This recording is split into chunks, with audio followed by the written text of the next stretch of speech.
मेरे भाई बहन, मेरे मित्र, मेरी प्यारी माताएं, बच्चे, बुजुर्ग, नौजवान, व्यासपीठ पर बैठा हुआ व्यक्ति की उम्र नहीं होती। 5 साल के कपिल बैठते हैं और अपनी मां को नीचे बिठाकर ज्ञान देते हैं। 5 साल का कपिल गुरु है और उनकी मां उनकी शिष्या है। भारत केवल उम्र से वृद्धता को नहीं मानता, भारत ज्ञान वृद्धता को मानता है। ज्ञान कितना है। मदालसा जैसी मां हुई जिन्होंने अपने 3-3, 4-4 बच्चों को 5 साल की उम्र में ही, वो मां कैसी मां होगी जिसने आत्मज्ञानी बना दिया अपने बच्चों को। इसलिए भक्ति तो होगी मां 7 दिनों में यहां पर ये पक्की बात है, अब तक केवल भक्ति रहती थी, अब ज्ञान और वैराग्य के साथ इस भागवत को सुनने के बाद तुम्हारी भक्ति स्थिर हो जाएगी। भक्ति रखने के अच्छे सूटकेस भी चाहिए, भक्ति रखने के लिए एक तिजोरी चाहिए, नहीं तो भक्ति आएगी और चली जाएगी। जब कथा सुनते हैं तो भक्ति आ जाती है और उधर जाकर के लड़ाई होता है तो भक्ति चली जाती है।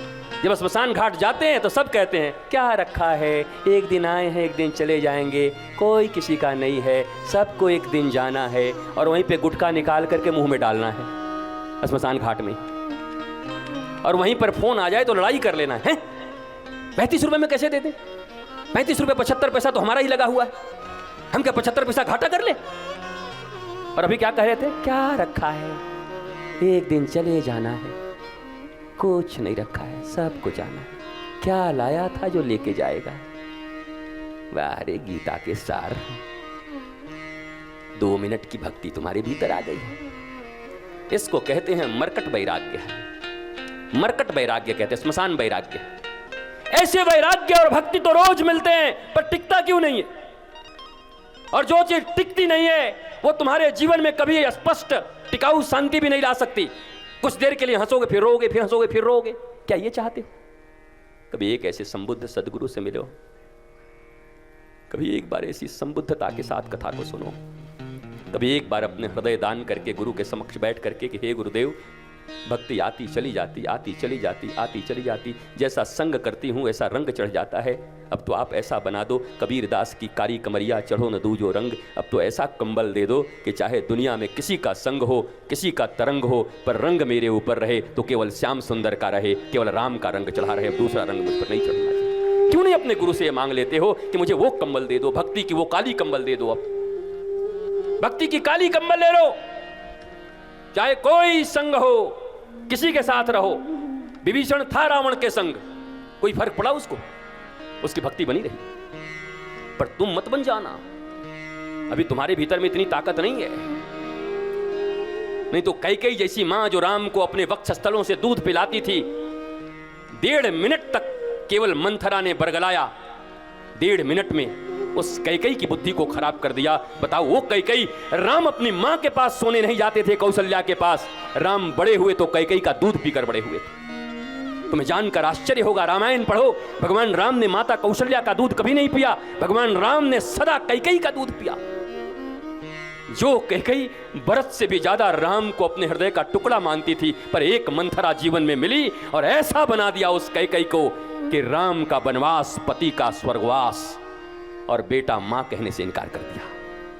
1.5 मिनट की संगति इतनी बुरी। मेरे प्यारे भाई बहन, मेरे बच्चों, मेरी बेटियों, तुम कहते हो कि आपको क्या होता है, मेरा किसी से फ्रेंडशिप है तो इसमें मैं क्या बिगड़ गई क्या, या मैं बिगड़ गया क्या? मैं 10 मिनट तो उसके साथ गया था, मैं तो केवल मेरा फ्रेंड है, केवल चैटिंग फ्रेंड है। अरे भैया, उतने में सत्यानाश कर देगा।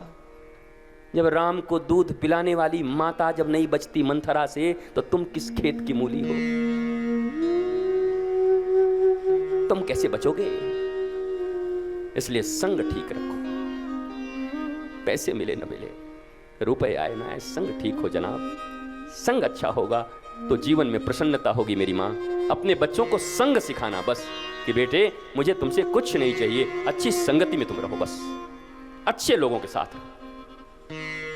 संग बिगड़ गया तो सारा रंग बिगड़ जाएगा जिंदगी का, बेरंग हो जाएगी तुम्हारी जिंदगी। इन इंद्रधनुषी जो जिंदगी परमात्मा ने तुम्हें दिया है, महाराज की जिंदगी जो तुम्हें इस कृष्ण ने दिया है, जीवात्मा और परमात्मा का मिलन, जीवात्मा और शिवात्मा के मिलन को रास कहते हैं, महाराज कहते हैं। लड़के और लड़की के मिलन को रास नहीं कहते, लड़के और लड़की के नृत्य को रास नहीं कहते। ये अज्ञानी लोगों ने पता नहीं तुम्हें कहां से बता दिया किसको रास कहते हैं। रास कोई डांस का फॉर्म नहीं है। जीव और शिव मिलते हैं, आत्मा और परमात्मा मिलती है। जब तुम्हें नित्य ज्ञान होता है, जीव को पहचान होता है ब्रह्म की, तो उसे महारास कहते हैं, रास कहते हैं। रसौ वैशः कृष्ण है। उस रस से तुम्हारा मिलना वही महारास है।